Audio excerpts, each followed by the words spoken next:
Monique, spectatrice de la chaîne, m'a demandé s'il était possible de faire un tirage de cartes sur une personne que vous connaissez peut-être si vous regardez des chaînes sur des affaires criminelles sur YouTube ou si vous regardez la télévision.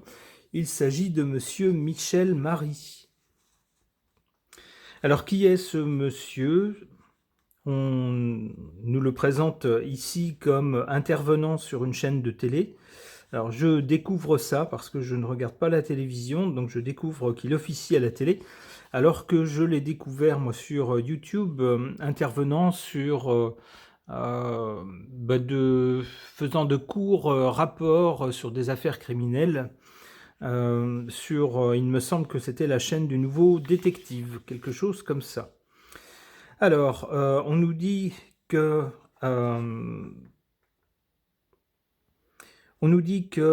depuis plus d'un an, la production lui confie systématiquement les sujets relatifs aux faits divers.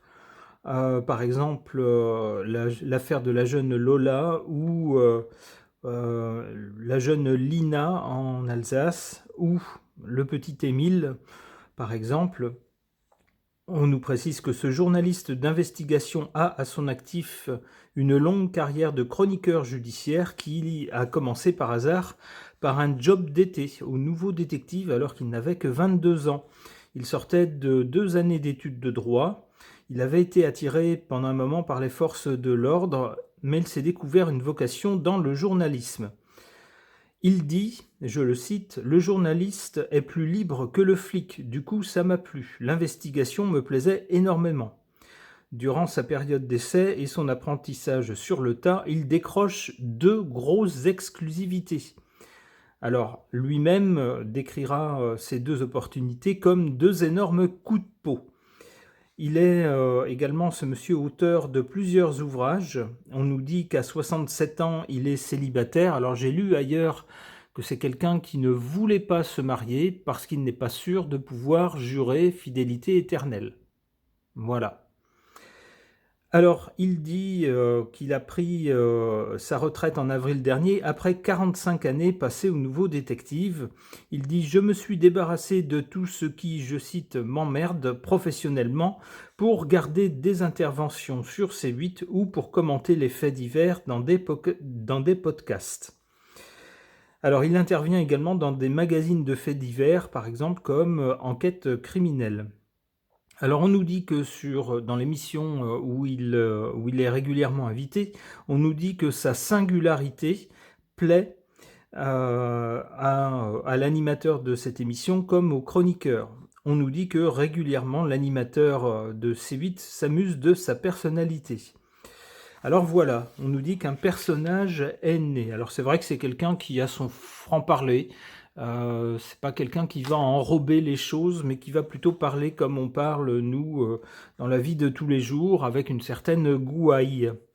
Alors, je ne connais pas plus que ça ce monsieur, hormis cet article et puis ce que j'en vois en vidéo. Je ne connais pas la vie de cet homme. Alors c'est peut-être justement l'occasion de faire un tirage de cartes à son sujet. Que peut nous en dire mon oracle des personnages ? C'est parti.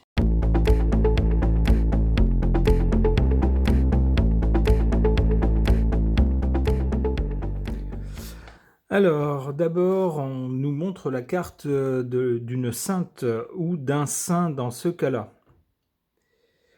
Alors, je ne pense pas que cet homme soit un saint. En tout cas, c'est pas l'impression qu'il donne. Il donne l'impression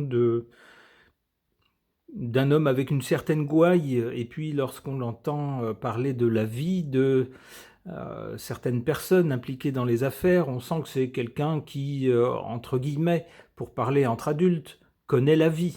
C'est-à-dire, c'est quelqu'un qui n'est pas étranger, qui semble bien connaître en tout cas certains milieux. Alors sans doute à cause de sa profession, mais ça en fait quelqu'un avec un caractère assez viril. C'est l'impression qu'il donne en tout cas. Donc au-delà de cette impression, avec cette carte-là, on aurait quelqu'un qui serait authentiquement bon.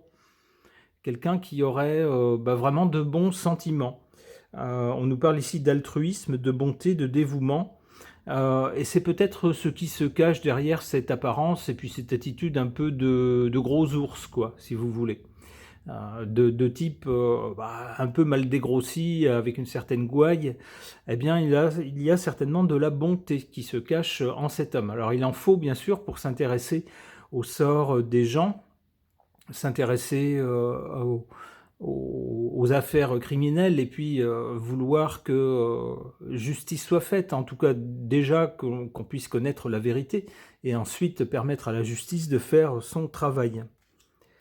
Alors, on nous parle ensuite de quelqu'un de sportif. Alors, je suis pas certain là non plus que ça soit vraiment un champion du monde d'athlétisme, mais je pense qu'il faut plutôt prendre la carte au figuré. Et je pense que certaines de ces enquêtes doivent parfois être assez sport, comme on dit. Imaginez-vous si vous devez enquêter sur un milieu du banditisme, par exemple, des choses comme ça, eh bien je pense qu'il y a des situations qui doivent être assez dangereuses, assez risquées. D'abord physiquement, se trouver en présence de telle personne ou à tel endroit à tel moment, c'est peut-être parfois assez dangereux.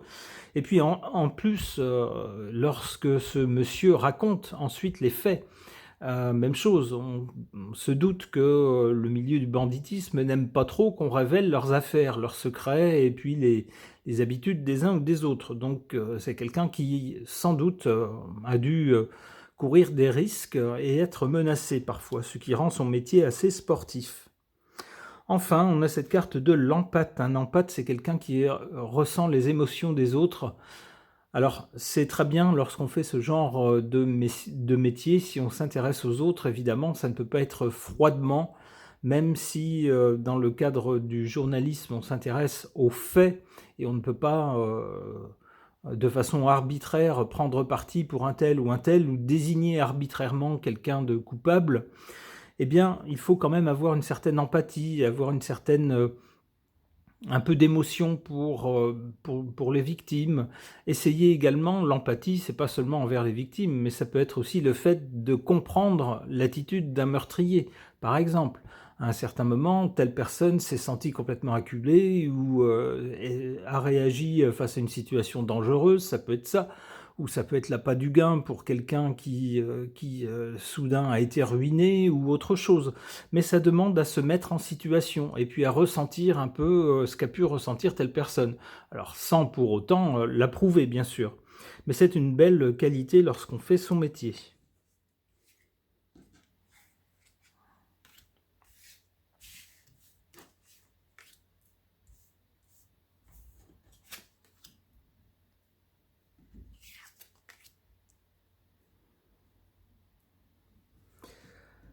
En carte défavorable ou faible, on a cette carte de la personne sociable. En effet, c'est quelqu'un qui est à la fois sociable et pas sociable. Je m'explique. Alors, c'est quelqu'un qui est présent sur les réseaux sociaux puisqu'il partage des vidéos. C'est quelqu'un qui est présent sur une chaîne de télé, qui répond aux invitations pour intervenir. Donc on pourrait se dire que c'est quelqu'un de tout à fait sociable. C'est par ailleurs quelqu'un qui, sans doute, par le biais de ses enquêtes, et puis avec un métier de journaliste, est amené à parler à toutes sortes de gens, de milieux différents, dans des contextes différents. Donc il faut évidemment être un peu sociable pour pouvoir nouer facilement des contacts. Mais d'un autre côté, on a quand même une personnalité assez rugueuse.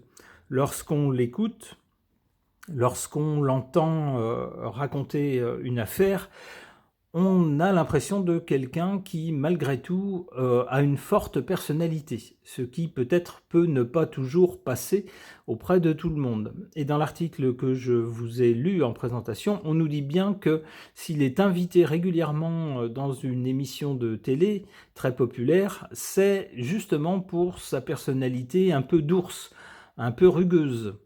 Et d'ailleurs, on s'en amuse sur ce plateau où, semble-t-il, peut-être les autres personnes sont beaucoup plus lisses, beaucoup plus consensuelles. Eh bien, lui, il est un peu en dehors du truc. Il fait les choses, il dit les choses à sa façon. Alors, ça peut heurter sans doute parfois, mais on pourrait dire que sa personnalité, qui n'est pas sans doute si lisse que celle des autres, font justement l'attrait de la chaîne. Alors cela dit, Cette carte en position défavorable peut nous dire que si c'est quelqu'un qui noue facilement des contacts dans n'importe quel milieu, ça reste peut-être quelqu'un qui a un fort caractère. Cela dit, en carte positive, on a cette carte de la sentimentale, ou en l'occurrence du sentimental. C'est pas incompatible avec cette carte-là, au contraire. Et moi j'y verrais aussi le côté, je veux pas m'engager sans être sûr, je veux pas me marier à moins d'être sûr à 100 d'être fidèle, éternellement.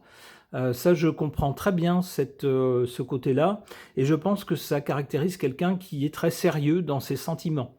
C'est-à-dire que si je suis pas sûr à 100 je vais pas promettre quelque chose. Ça peut traduire justement quelqu'un qui prend les sentiments très au sérieux. D'où quelqu'un qui, sous ses dehors rugueux, serait sentimental.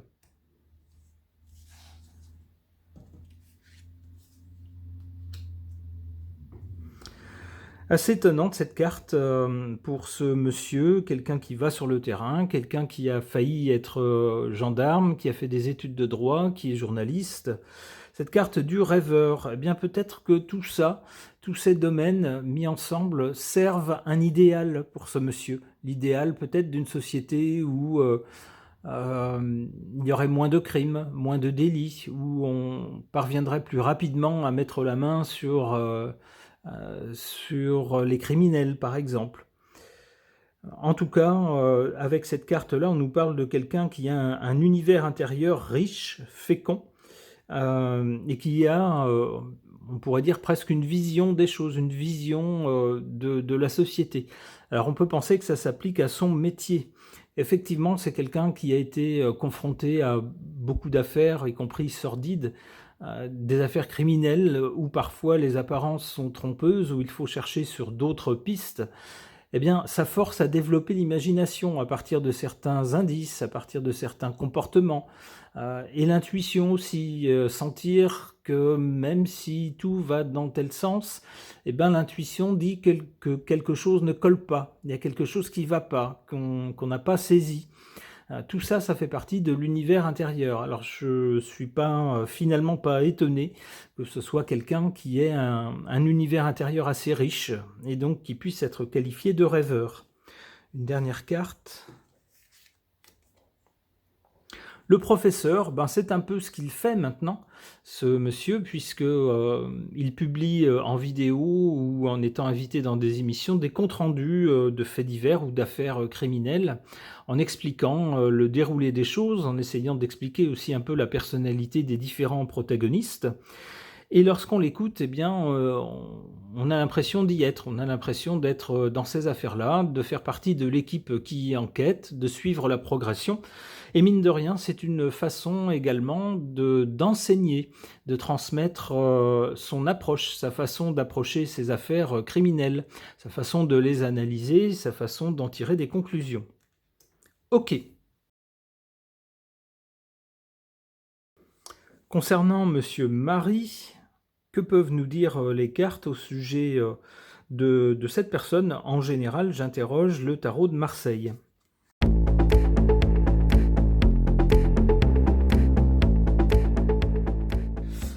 Alors voilà des cartes très parlantes par rapport à ce monsieur, au destin, la vie de ce monsieur.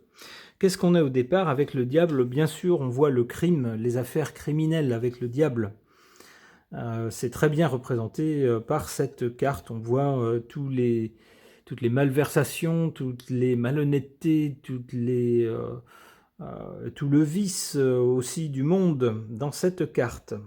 C'est ce qui a inspiré ce monsieur, donc qui a cherché différentes approches par rapport à on pourrait dire les bas-fonds de la société, ou tout ce qu'il y a de mauvais dans notre société, qui a cherché à appréhender ça du côté d'abord du droit, ensuite qui avait envisagé d'être gendarme, et qui finalement a préféré le journalisme.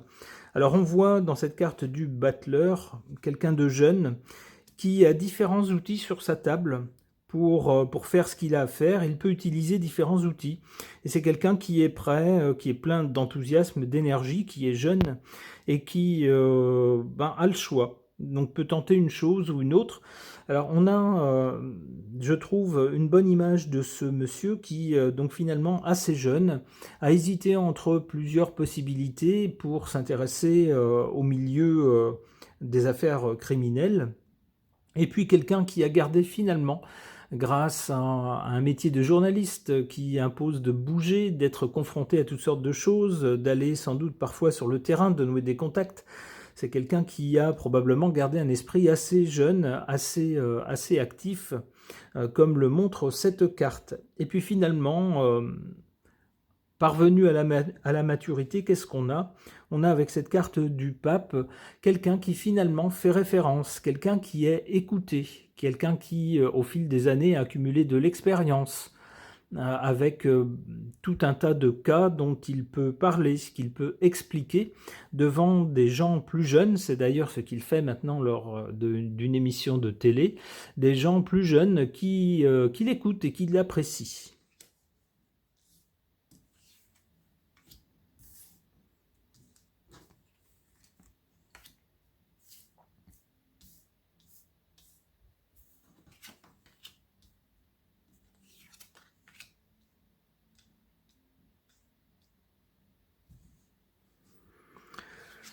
En carte défavorable pour ce monsieur, la Maison Dieu. Peut-être que parfois, avec certaines enquêtes, c'est quelqu'un qui a pu risquer très gros.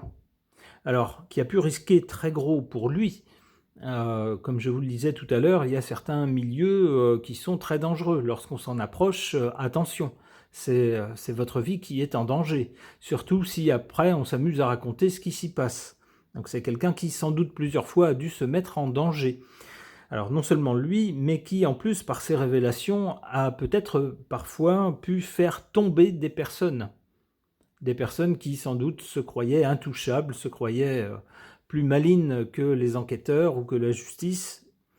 Mais peut-être que grâce aux investigations de ce monsieur, certaines personnes, peut-être importantes, peut-être influentes, peut-être riches, sont tombées.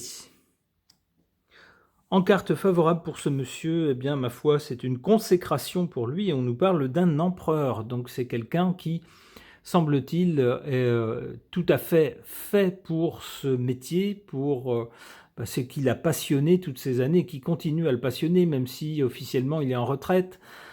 C'est quelqu'un qui continue à intervenir sur les thèmes des affaires criminelles. Et c'est quelqu'un qui semble être ultra compétent dans ce domaine et en plus désormais reconnu comme quelqu'un de valeur dans ce type d'affaires.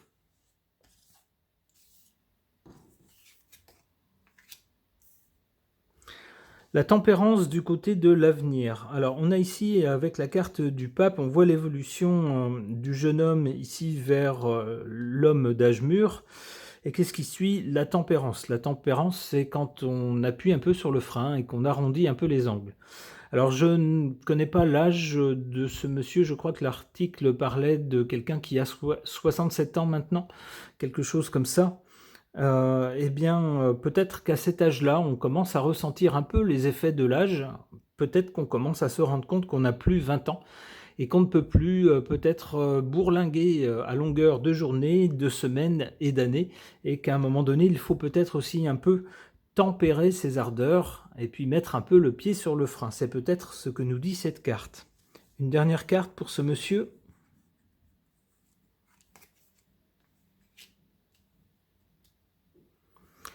Le jugement. On aura peut-être une annonce concernant ce monsieur. Alors, si ça suit la tempérance, c'est peut-être quelqu'un qui... alors, pas tout de suite, on voit c'est plus loin dans le temps, ça pourrait être dans quelques années. Peut-être quelqu'un qui finalement dira, bon, maintenant, j'ai choisi de ne plus intervenir, que ce soit sur les réseaux sociaux ou dans une émission de télé. Ça pourrait être ça, par exemple, ce genre de choses. Une dernière carte. On veut toujours en tirer une de plus. La force. Bon, ça pourrait être quelqu'un qui, comme maintenant, cette carte finalement n'apporte pas grand-chose de plus. Elle me rappelle celle de l'empereur, c'est quelqu'un, qui apparaîtra comme quelqu'un de très fort. Alors très fort, ici on a la force physique, mais je pense plutôt à quelqu'un de très fort, non seulement de caractère, mais dans son métier, quelqu'un qui aura vraiment, vécu, toute sa vie pour, ce milieu des affaires, criminelles, qui fera autorité, qui apparaîtra vraiment comme le type adéquat pour ce genre d'enquête. C'est comme ça que je comprends cette carte de la force de son côté. Eh bien, je souhaite le meilleur à ce monsieur. J'apprécie ses interventions lorsqu'il publie des vidéos sur YouTube. Alors j'espère que les gens qui le suivent à la télé l'apprécient aussi. J'espère qu'on aura encore longtemps l'occasion d'écouter ces passionnants rapports. Ce tirage de cartes est terminé, merci de l'avoir suivi.